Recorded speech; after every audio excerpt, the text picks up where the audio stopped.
Today, let us study Article 2, 3 and 4 which relate to reorganization of states in India. Article 2 states that India consists of all its states and union territories as existing and those to be acquired in future. Article 3 states that the Parliament has power to alter the names, boundaries, extent and status of states without the consent of concerned state assemblies. But please understand, Article 3 is only an empowering article. Article 3 only states that the Parliament has power to reorganize states. But how to do this division of states?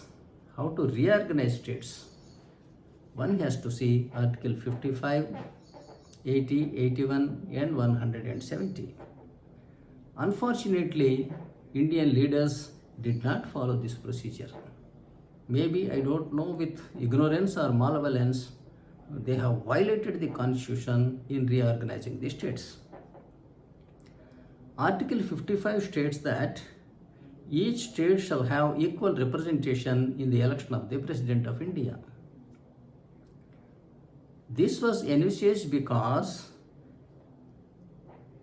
the constitutional framers knew it was the President who should rule this country.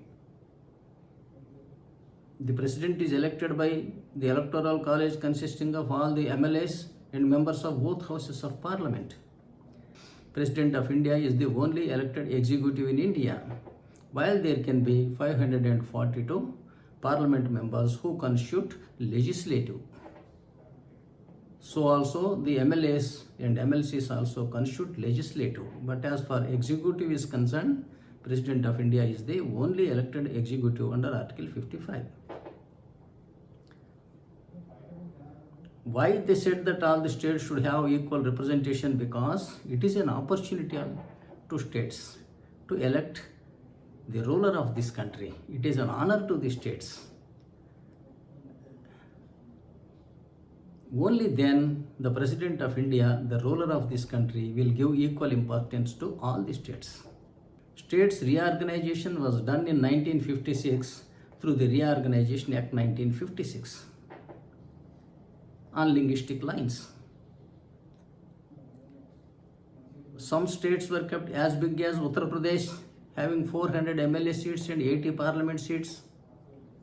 And some states were constituted like Himachal Pradesh, Uttaranchal, etc., which have hardly 60-70 MLAs. That is a great injustice to smaller states. The ruler gives more importance to bigger states. Small states get neglected. At the same time, Article 80 and 81 and 170 states that each state shall have, as far as practicable, equal number of MLAs and equal number of parliament members, and that the population represented by them shall be equal as far as practicable. This is suggested because each MLA and each MP should have equal representative vote in the election of the President of India.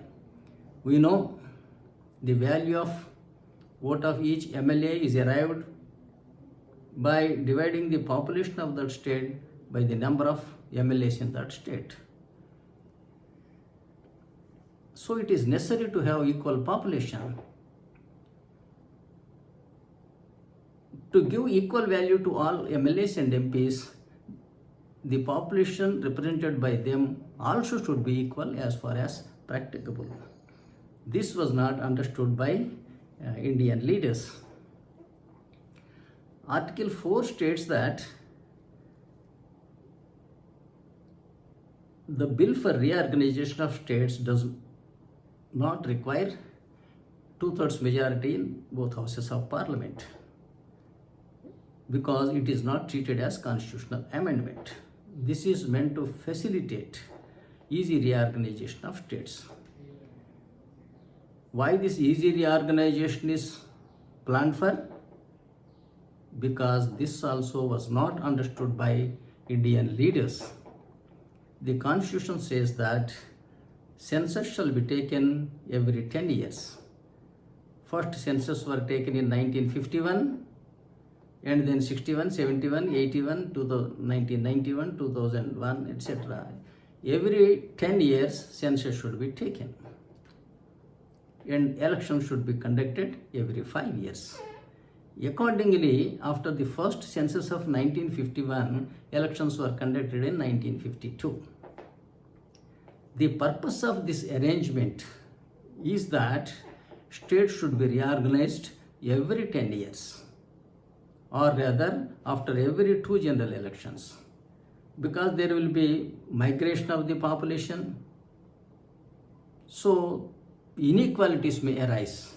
Constitution has given so much importance to equality of status of individual states and equality of value of MLAs and MPs in the presidential elections. Indian leaders did not understand this. Linguistic states were formed in 1956, which gave rise to so much of language hatred. Supposing states were reorganized based on equality of population, each state should have contained people speaking several languages.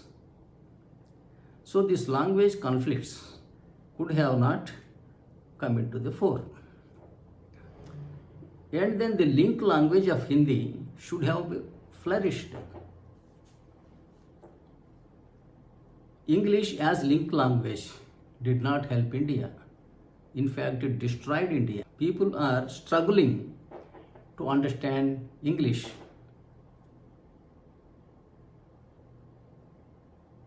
I think at least 98% of Indian population, or maybe at least 95% of the Indian population do not know good English even today. Constitution was thoroughly misunderstood, thoroughly misused, and thoroughly misapplied.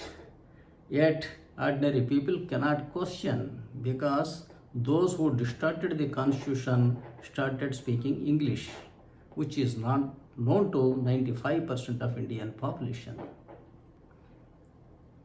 Whoever gains majority in Uttar Pradesh, if it is a regional party, it would be able to wield power at the center in the coalition government.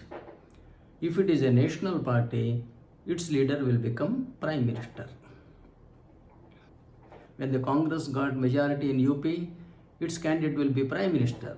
When BJP gets majority in UP, its candidate will become Prime Minister at the center. This is the importance of a state being big. So these movements to bifurcate their state are born out of constitutional ignorance. Thank you again for watching my video.